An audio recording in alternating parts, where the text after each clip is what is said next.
Ladies and gentlemen, is fiber good for your microbiome?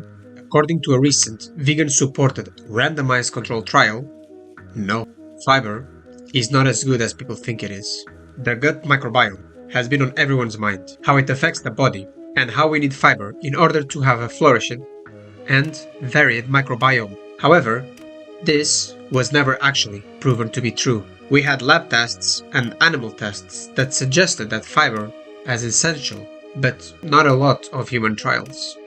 There were indeed some human papers and tests that showed a correlation. These were either questionnaire studies or comparisons between bad diets and quote-unquote good diets, which does not really answer the question, did fiber help populate the microbiome, or was stopping eating junk food what allowed the gut microbiome to flourish independently from fiber?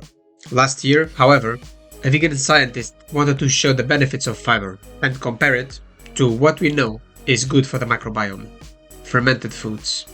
What the study showed was that fiber had no effect in the gut microbiome, while fermented foods showed a significant increase in benefit.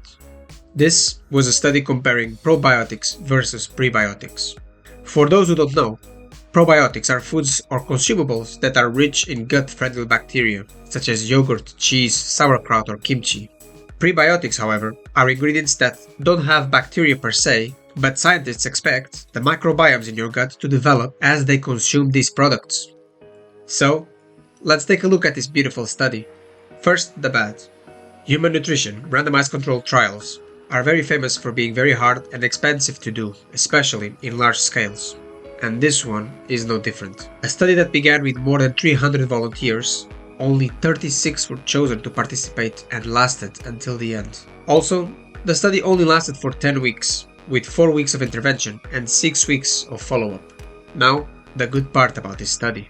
The study was made and published by authors that push the vegan ideology in both health and environmental prosperity. At least one of the doctors has also been sponsored by vegan companies in the past. It was not a blinded study. Usually, this would be a negative point, but because the authors were expecting different results, this actually makes the results more believable. High levels of both pre and probiotics were consumed in a form of natural foods, not synthetic. Food logs were reviewed every 3 days and analyzed by a dietitian, and proper modifications were implemented throughout the duration of the study. This kept the participants in check.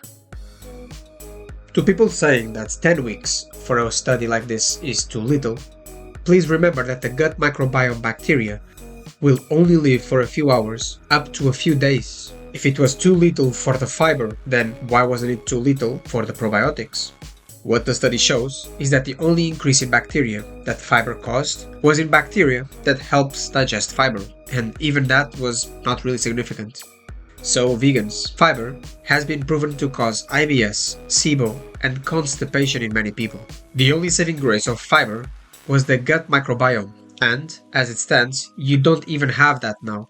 The only benefits of veganism have been shown in poor, uncontrolled questionnaire studies, or when pitted against horrible diets full of processed food. When vegan diets are tested in the real world, you have nothing on health. Now, not even the microbiome. But hey, you are not vegan for health, right? Please don't forget to like and subscribe. I'll see you in the next one.